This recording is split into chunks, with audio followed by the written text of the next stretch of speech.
Hi, and welcome to ECCB Connects. Governor of the Eastern Caribbean Central Bank, Timothy N.J. Antoine, commenced his third round of country outreach visits to ECCB member countries, commencing with Saint Lucia on 20th January. During the visit, the governor and a team from the ECCB delivered presentations and held discussions with His Excellency the Governor General, the Honorable Prime Minister and members of Cabinet, members of the opposition, bankers, social partners, and the media. The country outreach provides a forum for the governor of the ECCB to interact with and listen to the leaders and citizens of the ECCU and to share information about the region's performance and prospects. In his interaction with the media, Governor Antoine responded to a number of questions on issues affecting the ECCU, including healthcare and its impact on the economy, de-risking, credit unions, and the ECCU debt-to-GDP target. On this week's episode, we share with you highlights from that session with the media practitioners. We all know what's been happening with Saint Lucia's healthcare sector in recent times. Do you have any concerns as to how this can impact on the local economic progress? Healthcare is extremely expensive, and therefore the management of a healthcare system, including national health insurance, is going to be extremely important in terms of also managing the fiscal accounts. So we give the following advice. In terms of moving forward with national health insurance, it's very important to continue to promote very strongly primary health care, which is prevention, healthy and active lifestyles. Because what we've found, and you look around the region, you look at BVI, you look at Turks and Caicos, you look at Cayman and others that have national health insurance, the secondary health care and tertiary health care, that is where people are hospitalized or where people need advanced procedures, are extremely expensive and very difficult for the state to manage. So obviously we want quality health care, we want to see national health insurance programs, but we also have a word of caution. Governments must work with citizens to ensure the promotion of primary health care. That will reduce the impact on the fiscal accounts. Secondly, we believe that it is very important to have a very lean administrative arrangement. That is to say, avoid building up a large bureaucracy to manage the national health insurance. That itself is a cost. Our recommendation has been to leverage the National Insurance Corporation or the National Insurance. Separate funds, because the national insurance deals with pensions and certain benefits. Health insurance is separate and has to be separately funded. But to leverage the administrative platform that already exists rather than create an additional bureaucracy. Third, we recommend that efforts be made to set standards for healthcare providers. And we believe that is potentially a regional approach. So as people are delivering health services and a basket under health insurance, you need to make sure that whoever is providing it, whether it's a doctor, a nurse, a healthcare provider, allied professional, are operating at a certain standard. People have to be upgraded regularly. People have to be officers. That is important to make sure that you do not compromise the quality of care. And we still believe, although we know that is perhaps politically challenging, that because of the cost of certain specialized services, there is still a role for us to look at centers of excellence around our region, so that every country does not have to be the specialist for cancer, the specialist for a particular area, but we can work with the member countries to develop expertise and then sort of use these expertise to make available to our citizens of 650,000. So those are just some advice that we give. We understand the importance of it. We support national health insurance, but we also give that word of caution because they are very, very expensive and need to be managed very, very carefully. Since we recognize the importance of credit union, don't you believe that credit union should be dealt separately and given a certain level of protection to protect not just the indigenous people of the ECCU, but the poorer ones, those that cannot really make it on the feet? We have no intention of making credit union banks. The role of the ECCB as the regulator of banks is to provide oversight and to protect depositors. So when we do our on-site inspections and we do our surveillance, it is to ensure that deposited funds are protected. The credit union movement is a very powerful force for social good. I said this last year when I addressed the OECS Credit Union Summit. I believe that as a credit union member myself, I strongly adhere to the values, the mores of credit unionism and the movement. That said, credit unions are growing quite rapidly and they need support to ensure that they can continue to deliver the kind of service that the people of the region need.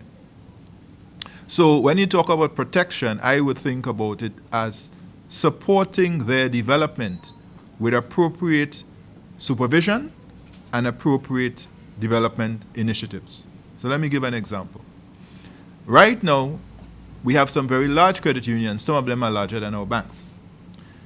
They are deposit-taking institutions. So it is extremely important that as we go forward, the credit unions continue to have good oversight to ensure that deposited funds are protected. You notice that the non-performing loans in the credit unions are going up. Well, that's not unusual because they are rapidly expanding their credit. But you do want to watch that number because the same challenge you see in the banks with high non-performing loans, which then has a drag on credit, could eventually be a challenge in the credit union movement. So you want to avoid that situation from happening. You want to be proactive. You want to be preemptive rather than reactive. So the Credit Bureau, for example, is an initiative where we want both banks and credit unions to have an opportunity to be part of the Credit Bureau. And I want to be very clear, the Credit Bureau is intended to promote responsible borrowing and responsible lending. It goes two ways. For the banks and credit unions, they get to get information on the creditors, on customers, borrowers, and they're in a better position to assess and price the risk. But for the borrower as well, they get better terms when you are known and they can better price your risk.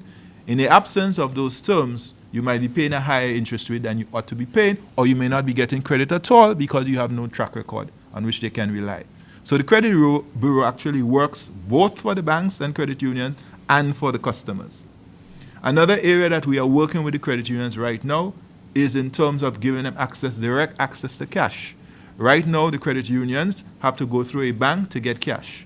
We are piloting right now in the ECCU with at least one credit union direct cash service. Once that pilot is finished, our intention is then to roll that out to other credit unions. In addition to that, credit unions are going to be part of the digital currency pilot. And you would have seen 2 credit unions have already come on board, the Saint Lucia Cooperative Credit Union and the Monrepo Credit Union. And we expect others would probably want to join. So the ECCB stance is to encourage the credit unions and to support them. Last year in the Bahamas, on the margins of the WACU and the ECCU conference, I signed an MOU with ECCU, ECCB with ECCU, to support the credit union movement. So we actually believe that we can play a role in supporting them and working with them. So in light of that, and with how quickly credit unions seem to be growing and they're looking at ATM cards, etc., and seeming to offer more and more of the services that banks do, is there a fear that they might somewhat be perceived as a threat to banks, or is it seen to be that they're operating on 2 different playing fields? My position is that let the competition happen. The customer will benefit from more competition. Interest rates will fall. You look at what mortgages are now. You can get a mortgage in here in the country, this country now what? Maybe as low as 5%, maybe 5.9. You know, that's competition. So I am supportive of competition. I think all we would say is that we need to make sure that the appropriate oversight is there. If something is rapidly expanding and is growing too fast, that should also be a red flag. If it's growing too slow, that should also be a red flag from a business perspective. So, you know, you never get too high, never get too low kind of thing, you know, balance. But credit unions have a very important role to play. And I think they are making a very important contribution to our region at this time. I want to go to the GDP, the 60% by 2030. What could derail this? You have any idea what could derail this? There is going to be a spike in the debt in terms of the additional debt that is being contracted for the major capital projects. So you will see that go up. Obviously, depends on the growth because, you know, the debt to GDP ratio is a ratio, a numerator, which is the debt, a denominator, which is the GDP. If the GDP is growing faster than the debt, it actually falls. Now, slow implementation of projects can affect implementation and growth. So if you look at the projection, the growth is very promising, but a lot depends on actual implementation of big projects. If there are delays, the growth will be lower. Natural disasters, climatic effects. If those happen, God forbid, those will have an effect. Global developments some of which we are monitoring and some could emerge, those could have an effect. So those are the things which potentially can have an effect on the growth trajectory. But it is our job to control what we can control. And that is why we say, and you saw the research that Mr. Bullen shared, growth will be higher in Saint Lucia and in the current union if we did certain structural reforms, if we passed the credit bureau, if we brought about additional skills, if we had more renewables in our electricity mix. If you look at the electricity mix of Saint Lucia, renewables is very low. That has a direct, not just on the carbon emissions and our footprint, but on the cost of doing business, both at the household level and at the level of the business. If you want to improve growth, you have to lower those costs. So when we argue for more renewables in the energy mix, we are actually arguing not just for the environment, but for business, for jobs, for economic activity. So those are the things which can derail, but I also gave you a sense of things that can help to accelerate. A number of international banks leaving our shores. We have just heard the takeover of Scotiabank by First National Saint Lucia. And I think people are concerned that with all those international banks that have been here in the region leaving, and you get a sense of the local banks are now taking over, they're concerned about the whole issue of de-risking and concerns of the finance that the local bank may not be able to manage. What do you say to those people about this? Because so much has happened in the last 12 months. Scotia exiting, RBC is planning to exit, and of course we've heard of CIBC's sale of a majority stake to the Gilinski Group. There's a natural concern, I suppose, about these rapid developments. What I would say is the following. At the ECCB level, we are not surprised. We have anticipated that the Canadian banks will exit our region. And in a sense, a lot of the conversation about consolidation of indigenous banks was and is intended to make them more competitive and to position them to take more responsibility. The fact of the matter is that as the Canadian banks exit, two things are happening. The indigenous banks are having to take a greater share of the responsibility for our banking or financial assets, and the credit unions are also taking a greater share. So what is happening before our very eyes is the evolution of our financial system. That is not an unusual development, and that should not alarm us. It is what it is. But fundamentally, and this is where we ought to pause for reflection, this is really about our indigenous institutions taking more responsibility for our development. The fact of the matter is that our indigenous banks are closer to our customers than the Canadian banks are or could ever be. That's just a reality. That's just it. I'm not putting one up or down. That's just part of the natural value proposition of an indigenous bank. Our indigenous banks are here to stay. They're not getting up and go. We've discovered in the last year that people who have invested with us for over 100 years, 60 years, 40 years, can exit at short notice. The cautionary tale about this development is that we ought not to outsource our development to international parties. We must partner with banks and international players, because together we can probably do more and move faster. But at the end of the day, our development is our responsibility. We work with partners, but we have to handle our own business, because to me, development is about the increasing capacity to handle your own business. Our banks are now being positioned to handle more of our banking business.